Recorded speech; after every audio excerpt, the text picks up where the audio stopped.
Hi everyone, welcome to the Tiny Studio. My name's Nell and this is a Dreadlock love video. How are you doing today? I hope that you're having a fantastic day. I hope this video finds you in peace and love and joy and under the umbrella of the universe's grace. How are you today? What are we going to talk about in this video? Well, we're going to talk about lock breakage. I think that is a very good topic to discuss, being that there are a lot of videos. So many videos on YouTube and tutorials about certain type of, like my mom used to call them fads, trends that, when you have locks, you may want to engage in. And I think that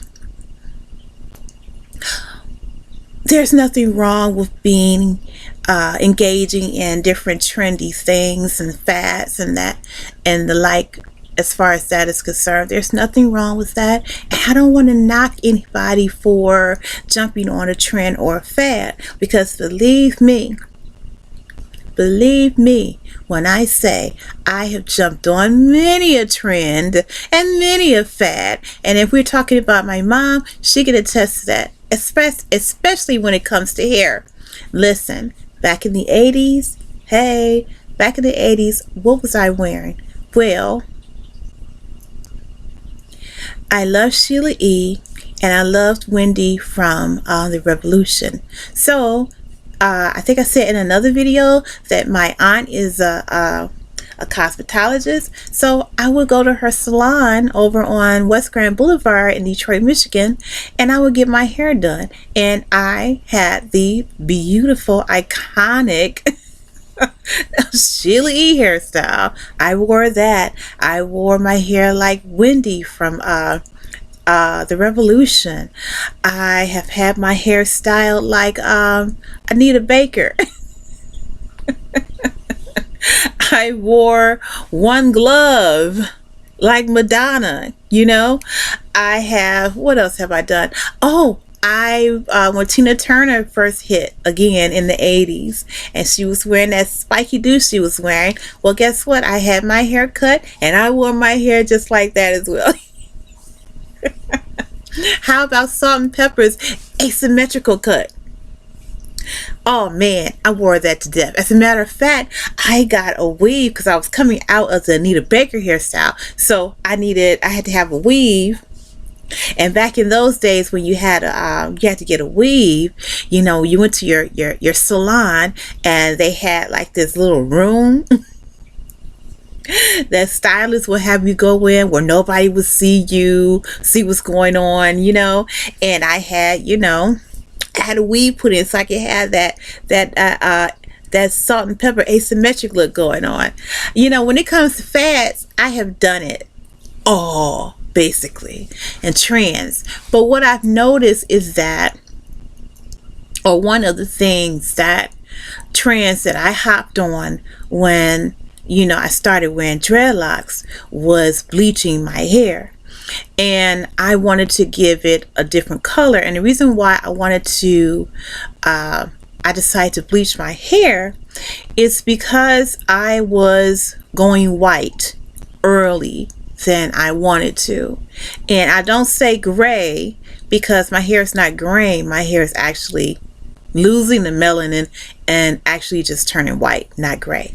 And that's a family genetic trait. So I started going white, when I was in my mid 30s, and as I began to, progress in age, especially wearing locks, my locks started turning, they started, losing the color of being black.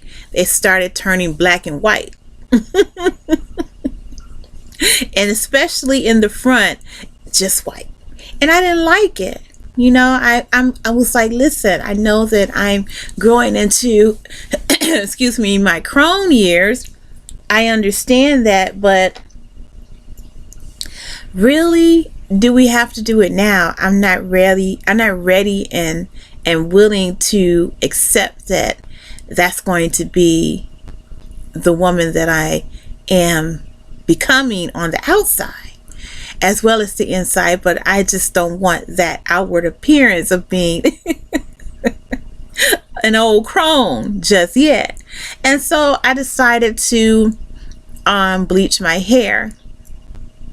And first of all, I was doing some things that began to promote thinning and breakage. And one of those things was I was over styling my hair, and I was also retwisting my hair often, sometimes every week.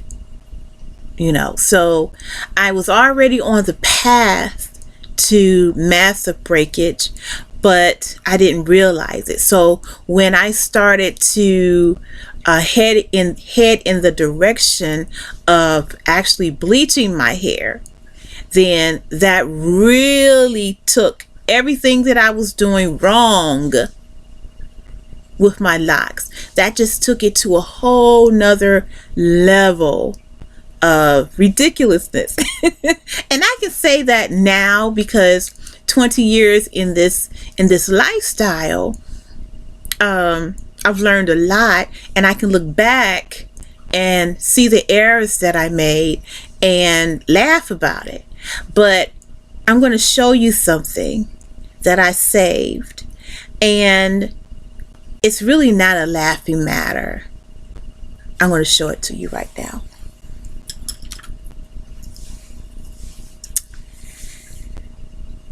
This is a lock. I have several of them floating around in my little keepsake boxes because I either burn them or I put them away. And the reason, and I'm going to explain to you why that is, but this is one of my locks.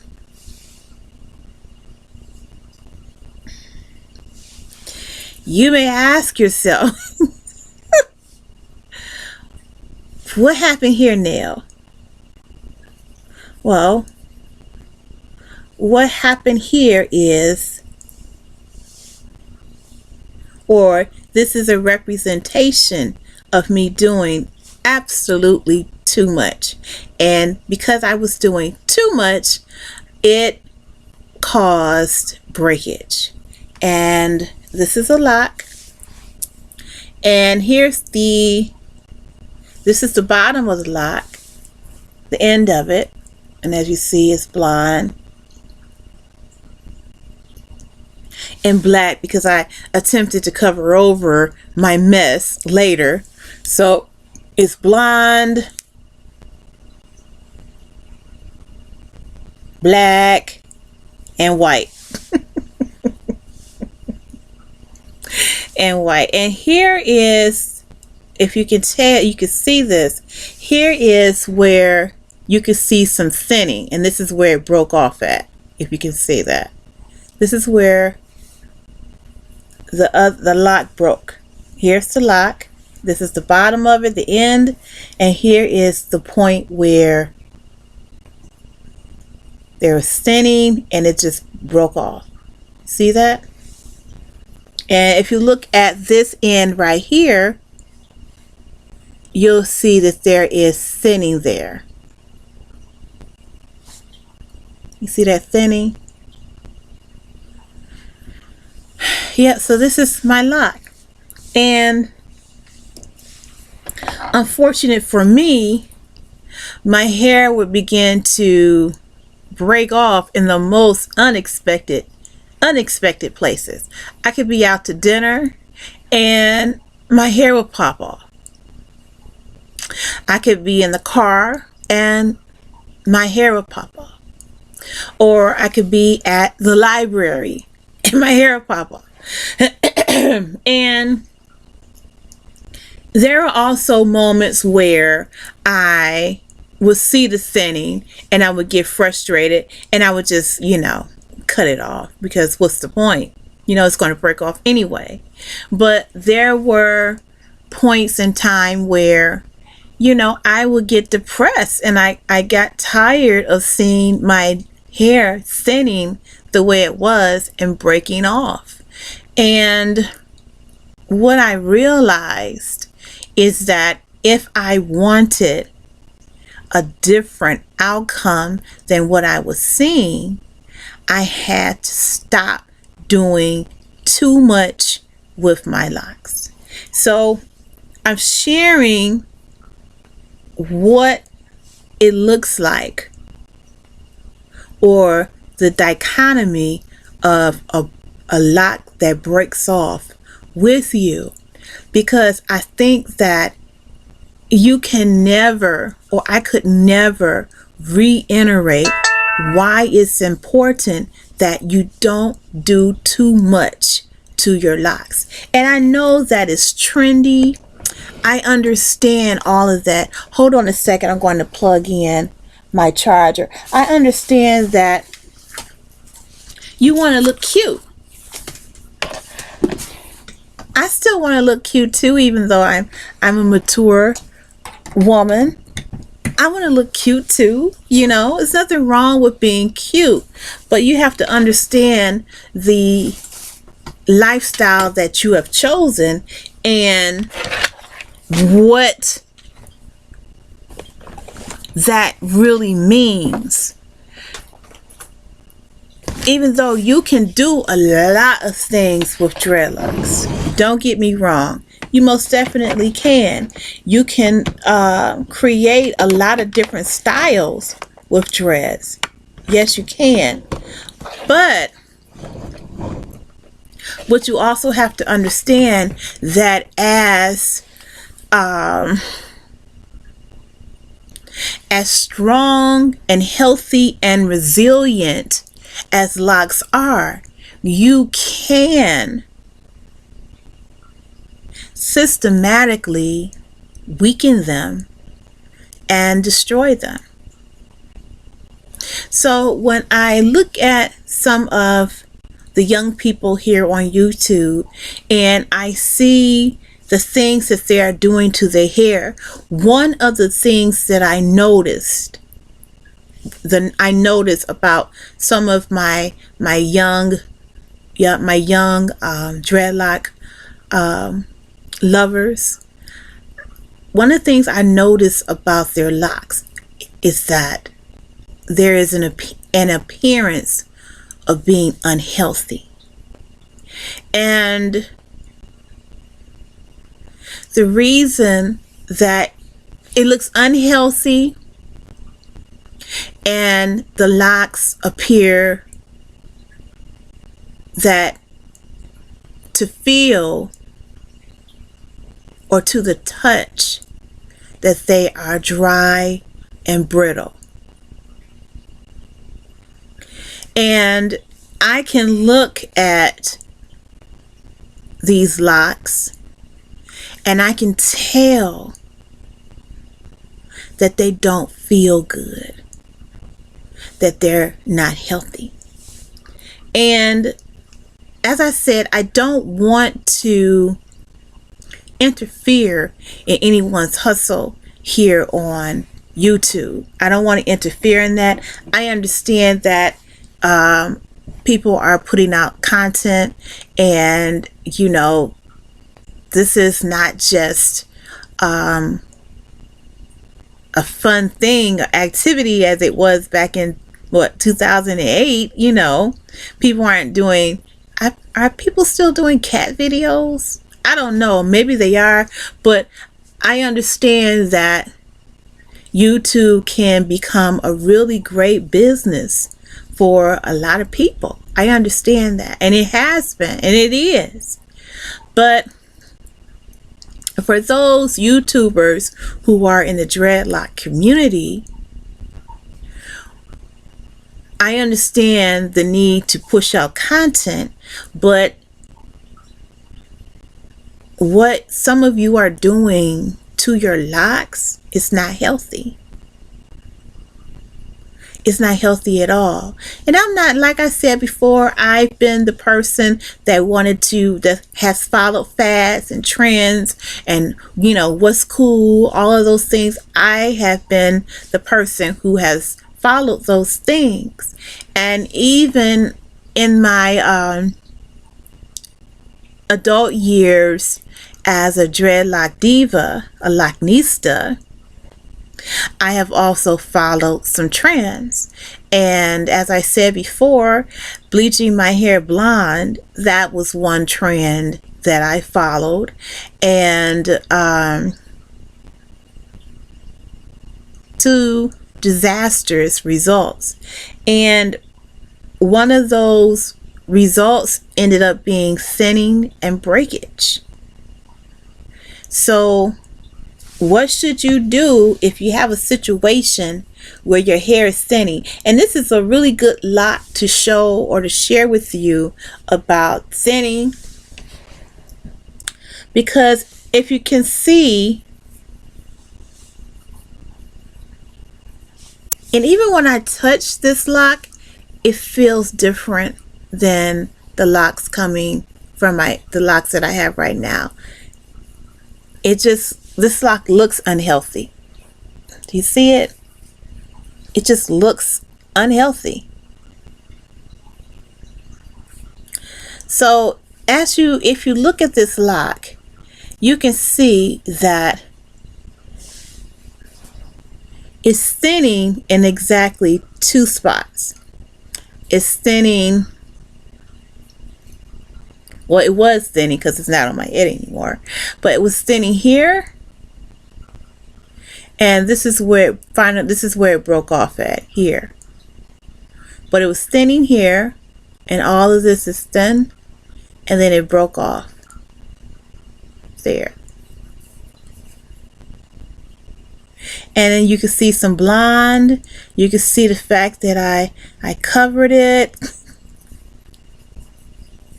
You can see all of that in this lock. And so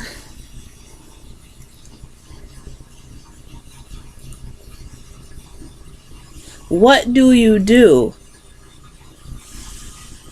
when you have thinning and breakage?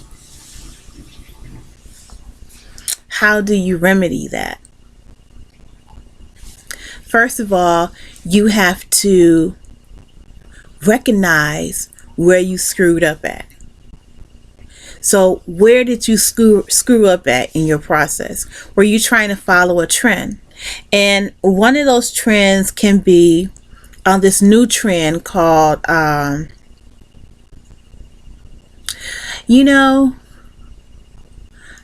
forgot what it's called. But it's a lock jewelry thing. But what they're doing is they're putting tiny glass beads or seed beads onto some thread, and people are threading these beads throughout their hair. And I forgot what the name of this particular style is, but there are a whole lot of videos about it. And when I watch the videos as a jewelry designer, that's called when you're threading. You're threading or you're beading, but the only difference is you're beading or you're weaving seed beads through your locks.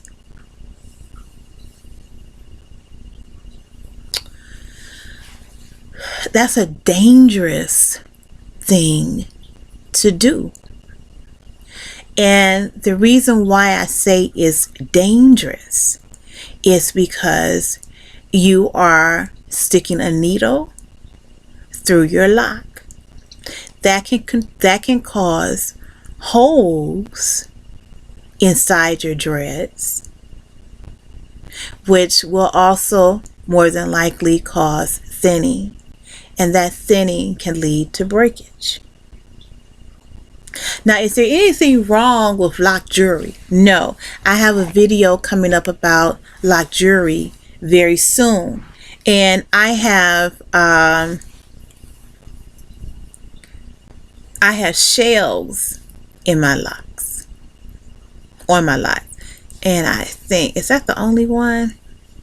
I used to have shells throughout my hair, and I just bought another pack of shells. When I had to cut my hair, that's when,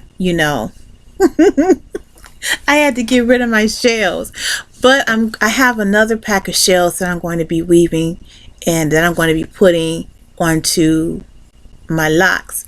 But what I think about when I think about lock jewelry and this particular fad, and I can't think of the name of it, I think of when I see the needle and I see what's happening, and I see, the young dreadlock divas weaving this jewelry, these beads through their hair. I think about the holes or the tiny fissures that you're causing in your dress. And I know that can cause damage. That can cause thinning, and it can cause thinning that what happens leads to breakage. And breakage is a big deal. It's a big deal whether or not you believe it or not. And I understand that, when people say, well, it's just hair. It's just hair. Hair grows back. It does. Until it doesn't. So if you're noticing that you're having some breakage or some thinning, if you notice that your edges are thinning or becoming non-existent, or, starting to move on back from your original hairline, you're doing too much. You're doing too much, and you need to stop. If you're noticing that your locks don't feel soft anymore, like my locks feel very soft. They are soft. And they smell good. So if your locks are not soft to the touch, if someone can't touch your locks and feel the softness and want to continue to touch it, you're doing something wrong. You're doing too much. If when you touch your locks, they aren't soft and enticing to your fingers, you're doing too much. And eventually your hair is going to thin. And as it thins, it's going to do what? It's going to break off.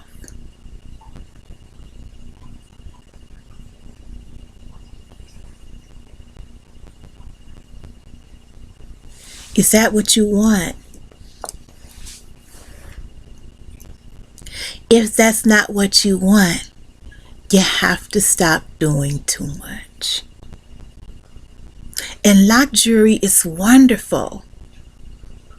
It's a beautiful expression of your identity and your creativity and your artistry and who you are.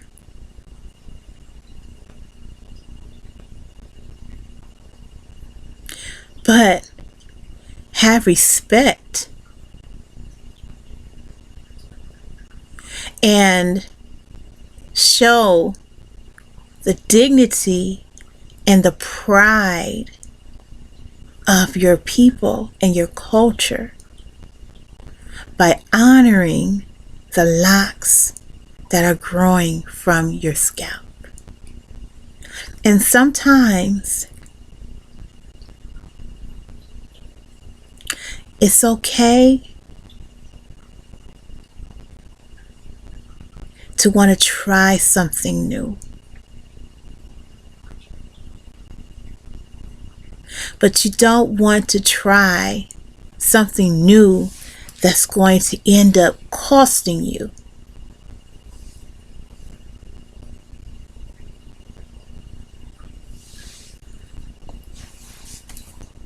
You don't want to lose your locks. You don't want your locks to begin to thin and break off.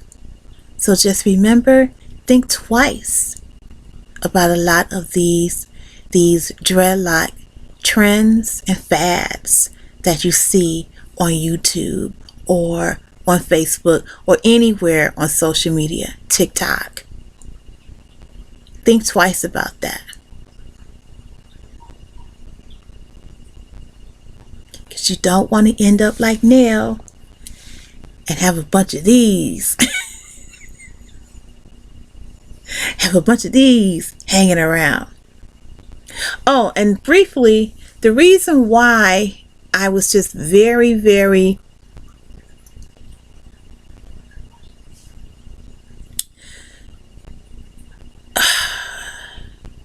I want to say very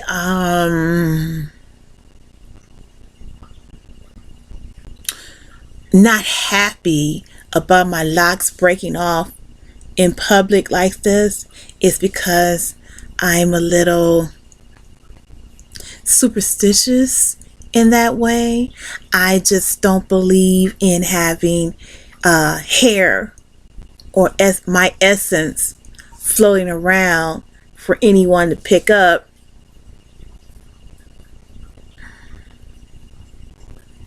and do certain things to them, which in essence is going to harm me, which is a whole entire different type of different conversation that we're not going to have here, but we can have it at another time if that's something that you would like to discuss. So thank you so much for hanging out with me in the tiny studio today. I am Nell, and this has been a conversation about breakage and thinning and dreadlock fads and trends. And once again, I do want to add this though. I do want to say that at the end of the day, it is your hair. So it's your decision to do what you would like to do. I do want to add that.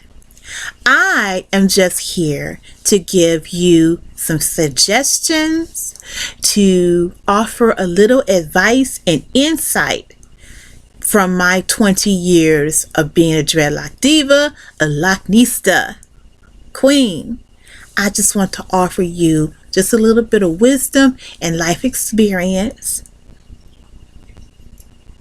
that may guide you in the direction that you may, or that may be beneficial to you. But it's always your decision. But I just want to arm you with a little guidance. Thank you so much for hanging out with me in the tiny studio. Remember to like and subscribe, because when you subscribe, then you will be notified of when I pop into the tiny studio and have a video to share with you about my dreadlock love. Have a great day, and if you have any questions or comments, please drop down in the comment section and leave me a question, and I may answer it in another video. Thank you so much, and have a great day.